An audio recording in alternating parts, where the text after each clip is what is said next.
Saya Anggutri Sukwatami dari Agribisnis Semester 6 Fakultas Sains Terapan Universitas Surya Kencana. Saya dari kelompok 1, kami akan menjelaskan tentang komunikasi bisnis pada perusahaan Grab.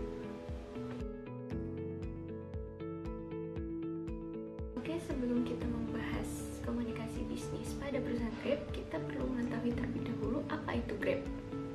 Grab merupakan salah satu aplikasi O2O yang memberikan layanan berupa kebutuhan sehari-hari untuk pelanggannya. Contohnya Grab Bike dan Grab Car untuk transportasi, Grab Food untuk jasa antar makanan, Grab Health untuk melayani pelayanan kesehatan secara online kepada pelanggannya, dan masih banyak lagi pelayanan yang diberikan oleh Grab. Sebelumnya saya menyinggung tentang O2O. Apa itu O2O? O2O adalah singkatan dari online to offline, di mana kita bisa memesan online, tapi kita bisa membayar dengan cara offline.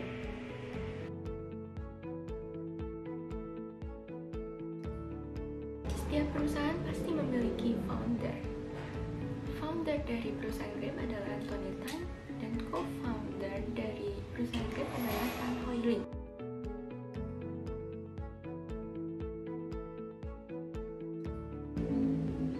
Jadi, dulu Anthony Tan yang merupakan founder dari perusahaan Grab sekarang, dia merupakan anggota dari keluarga kaya.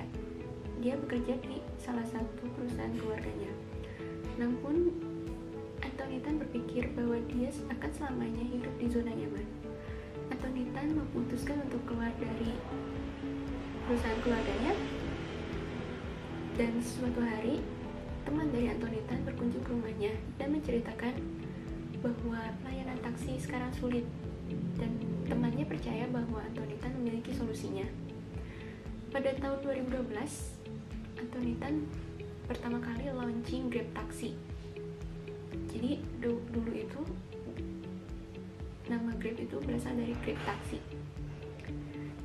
Dia memiliki mitra dengan taksi-taksi yang di negaranya.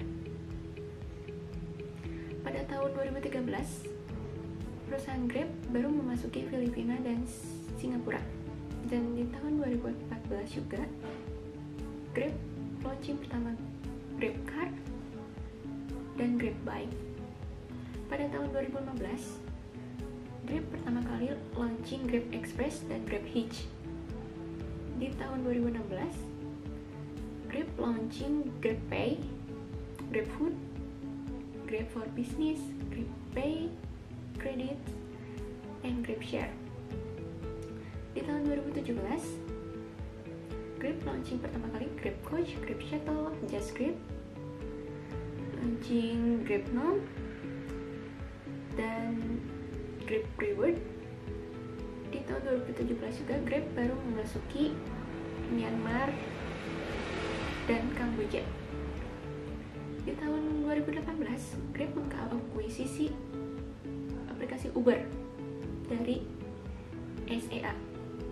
Dan di tahun 2018 juga, Grab launching pertama Grab Venture, Grab Platform, Grab Fresh, dan Grab Wheels.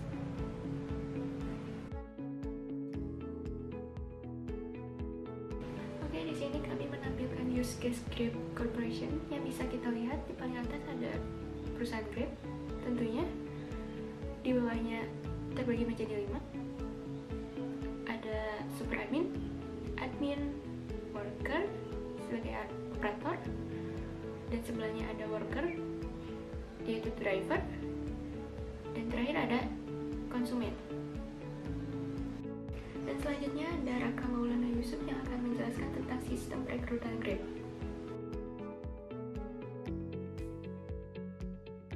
Assalamualaikum warahmatullahi wabarakatuh. Perkenalkan, nama saya Muhammad Raka Maulana Yusuf. Nah, di sini saya akan membahas tentang 3 standarisasi penerimaan pada perusahaan Grab.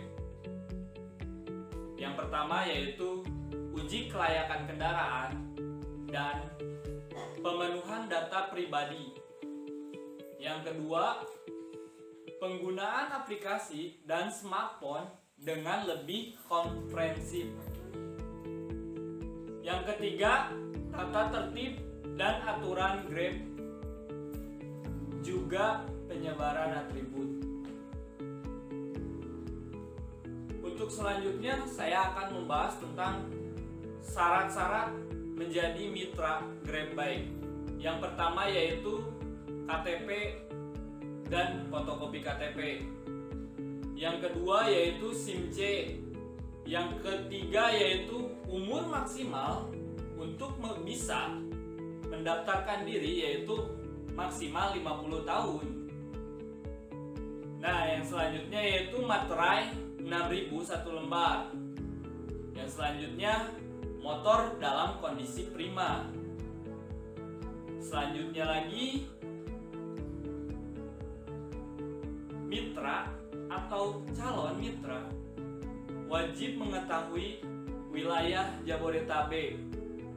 Dan yang terakhir yaitu SKCK, juga surat sehat untuk umur yang lebih dari 50 tahun. Nah, di sini saya akan membahas yang terakhir yaitu tentang pengambilan atribut di perusahaan Grab. Nah, jika Anda yang sudah lolos untuk 3.500 itu yang sudah melakukan pendaftaran, nah di sini Anda cukup datang ke kantor dan membawa fotokopi KTP dan KK, dan Anda di situ akan diberikan atribut. Cukup datang ke kantor dan membawa fotokopi KTP dan KK, dan Anda di situ akan diberikan atribut perusahaan Grab untuk menjadi mitra, dan Anda siap bekerja sama dengan perusahaan Grab. Terima kasih, sekian. Mohon maaf apabila banyak kurangnya.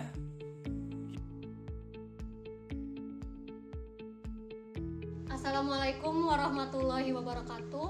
Perkenalkan, nama saya Nisa Anjani dari kelompok 1. Di sini saya akan menjelaskan tentang kemitraan Grab dan pesaing Grab. Yang pertama yaitu kemitraan Grab ada driver atau biasa disebut dengan Grabber. Grabber ini merupakan SDM dari perusahaan Grab, di mana untuk memenuhi semua permintaan konsumen. Grabber juga mendapatkan keuntungan dari pihak Grab. Lalu ada restoran, tempat makan, dan pengusaha di bidang makanan.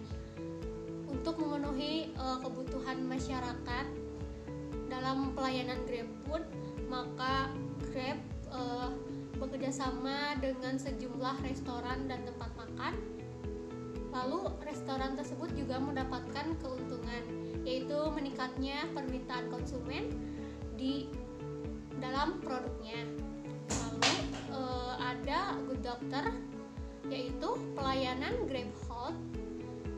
Maka untuk pemenuhan layanan tersebut, Grab bekerjasama dengan Good Doctor, yaitu perusahaan pelayanan kesehatan berbasis teknologi, di mana masyarakat atau konsumen bisa berkonsultasi dengan dokter profesional secara online 24 jam. Lalu ada Hyundai Motor dan Kia Motor. Grab bekerjasama dengan Hyundai dan Kia Motor untuk meningkatkan adopsi kendaraan listrik di Asia Tenggara, dan Grab juga mengadakan percontohan kendaraan listrik di Asia Tenggara. Yang pertama yaitu di Singapura untuk memaksimalkan efisiensi biaya untuk mitra pengemudi Grab. Lalu Grab juga bermitra dengan Booking Holding, yaitu merupakan pimpinan global dari pemesanan akomodasi online dan travel e-commerce, di mana konsumen bisa memesan akomodasi di seluruh dunia bekerjasama dengan Booking.co dan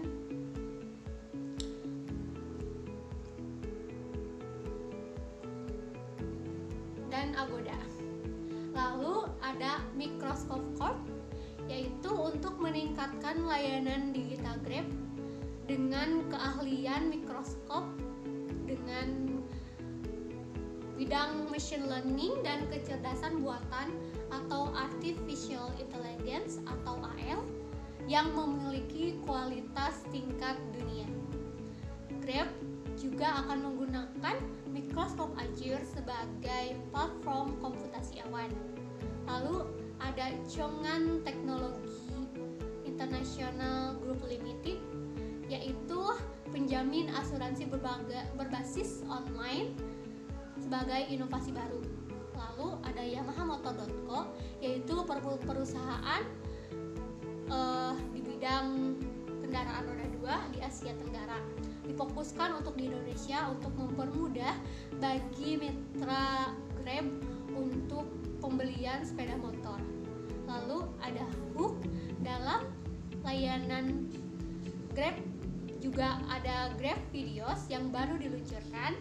Maka Grab bekerja sama dengan Hook untuk pelayanan konsumen untuk penyediaan film. Lalu ada Happy Fresh, yaitu pelayanan on demand atau kebutuhan belanja sehari-hari. Konsumen bisa berbelanja barang sehari-hari secara online, maka Grab akan mengantarkan ke depan pintu langsung. Lalu ada Erapon, yaitu untuk mempermudah bagi mitra pengemudi Grab untuk mendapatkan handphone pintar. Lalu ada OVO, yaitu dompet digital, di mana mempermudah konsumen untuk melakukan transaksi pelayanan Grab. Maka konsumen tidak usah membawa uang cash. Ada banyak keuntungan jika konsumen menggunakan OVO, dan Grab juga mendapatkan keuntungan apabila bertransaksi menggunakan OVO. Lalu ada Telkomsel, yaitu untuk mendukung akses internet para pengemudi Grab. Selain akses internetnya yang cepat dan juga lancar, Telkomsel juga memberikan paket kepada mitra pengemudi seharga 75.000. Nah, itulah kemitraan Grab. Lalu ada pesaing Grab, yaitu di Indonesia ada Gojek, Anterin, Bonceng, dan di Malaysia ada Bitcar, dan di Singapura ada Pasgo, dan di Rusia ada Maxim. Sekian yang bisa saya sampaikan. Mohon maaf bila ada kesalahan. Wassalamualaikum warahmatullahi wabarakatuh.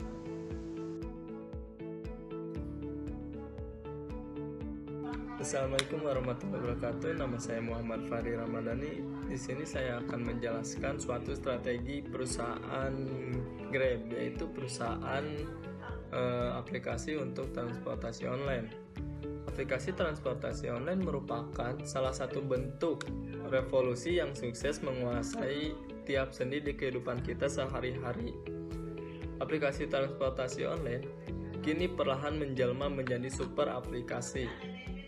Contoh salah satu aplikasi Grab adalah penguasa atau raja aplikasi di tanah air, dinobatkan sebagai korporasi Dekakor. Sebut-sebutan bergengsi bagi perusahaan startup yang memiliki valuasi 10 miliar dolar Amerika Serikat atau nyaris 140 triliun rupiah. Visi dari Grab tersendiri yakni ingin memberdayakan orang dan memperbaiki kualitas hidup dengan teknologi dan aplikasi Grab tersendiri. Strategi dari perusahaan Grab tersebut, mereka memperbanyak servis dalam aplikasi tersebut selain untuk transportasi, makanan, delivery. Di sana juga sudah ada movie. Di sana kita bisa melihat film, serial TV, dan di sana juga kita bisa untuk pesan tiket, pesan hotel, dan lain-lain. Jadi pada intinya, perusahaan Grab tersebut ingin mempermudah masyarakat untuk melakukan hal apapun dengan tidak harus keluar rumah. Dan untuk perusahaan Grab sendiri, mereka akan fokus untuk mengembangkan teknologi transportasi. Itulah tujuan utama dari perusahaan Grab tersebut, untuk mengembangkan suatu teknologi dalam transportasi. Dan mereka mengatakan kunci untuk kesuksesan perusahaan mereka tersendiri yaitu mereka tidak bermain sendiri, namun mereka berkolaborasi maupun kerjasama dengan perusahaan-perusahaan lain. Itulah salah satu kunci dari perusahaan Grab tersendiri untuk memberikan pelayanan terbaik. Mungkin sekian paparan dari saya untuk strategi perusahaan Grab. Kurang lebihnya mohon dimaafkan. Wassalamualaikum warahmatullahi wabarakatuh.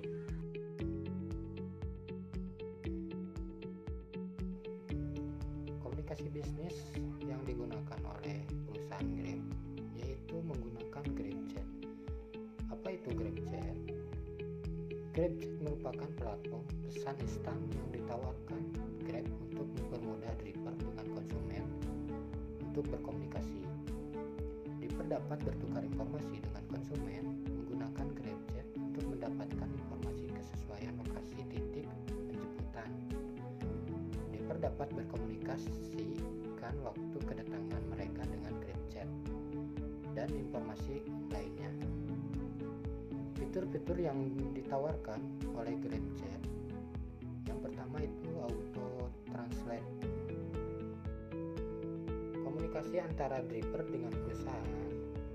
Yang pertama itu menggunakan Grab Center, merupakan tempat berupa kantor untuk para driver ataupun mitra Grab untuk menyampaikan keluhan, menanyakan informasi ataupun untuk mendaftar sebagai mitra dari Grab. Yang kedua, Grab Help Center. Fitur ini tersedia pada aplikasi Grab sehingga dapat sangat mudah dalam menyampaikan keluhan pada perusahaan Grab. Untuk lokasi Grab Centernya yang di Indonesia itu ada di titik Pulau Jawa Barat yang berdekatan dengan Purwakarta. Model komunikasi perusahaan Grab. Yang pertama, model komunikasi interaksional. Adanya feedback ataupun umpan balik antara perusahaan Grab ataupun driver melalui GrabChat atau fitur Grab Help Center. Komunikasi bersifat dua arah dan adanya dialog di mana Grab konsumen dapat menjadi komunikator dan juga dapat menjadi komunikan. Yang kedua, model komunikasi transaksional. Pandangan ini menekankan bahwa semua perilaku adalah komunikatif. Tidak ada satupun yang tidak dapat dikomunikasikan. Oke, selanjutnya saya akan membahas tentang arus pesan perusahaan Grab. Nah, di sini ada dua komunikasi. Yang pertama yaitu horizontal communication dan yang kedua yaitu vertical communication. Nah, saya akan membahas yang pertama dulu yaitu horizontal communication. Maksud dari horizontal communication sendiri yaitu komunikasi berlangsung antara driver atau karyawan atau bagian yang memiliki kedudukan yang sama. Nah, fungsinya sendiri yaitu yang pertama untuk memperbaiki koordinasi tugas, yang kedua upaya penyelesaian masalah atau konflik, yang ketiga yaitu saling berbagi informasi, dan yang terakhir yaitu membina hubungan melalui kegiatan bersama. Yang kedua yaitu vertical communication. Nah, maksud dari vertical communication sendiri yaitu komunikasi berlangsung di antara para driver atau karyawan atau yang memiliki kedudukan di bawah kepala manajer atau pemilik perusahaan atau bagian yang memiliki posisi di atas maupun sebaliknya. Nah, fungsinya sendiri yaitu memperbaiki koordinasi tugas, yang kedua evaluasi, yang ketiga yaitu upaya penyelesaian konflik atau masalah, nah yang keempat yaitu saling berbagi informasi, pendapatan, laba, data, dan perusahaan. Yang terakhir yaitu pengambilan keputusan. Selanjutnya ada tipe jaringan komunikasi perusahaan Grab. Jaringan huruf Y dan bintang. Maksudnya yaitu adalah komunikasi yang disentralisasikan atau secara terpusat dengan C sebagai posisi pusat, yaitu operation memiliki peran menerima komunikasi dari driver dan customer, sedangkan operation menyampaikan informasi dengan admin dan admin akan menyampaikan langsung kepada super admin juga. Nah, penyelesaian ini akan lebih efektif karena lebih cepat dan akurat untuk masalah-masalah rutin dan tidak kompleks. Anggota kelompok cenderung kurang puas dalam jaringan-jaringan yang disentralisasikan. Mungkin itu saja yang bisa kelompok kami sampaikan tentang arus komunikasi perusahaan Grab. Kurang lebihnya mohon dimaafkan. Semoga video ini bisa bermanfaat untuk penonton juga atau sebaliknya. Terima kasih. Wabillahi taufiq wal hidayah. Wassalamualaikum warahmatullahi wabarakatuh.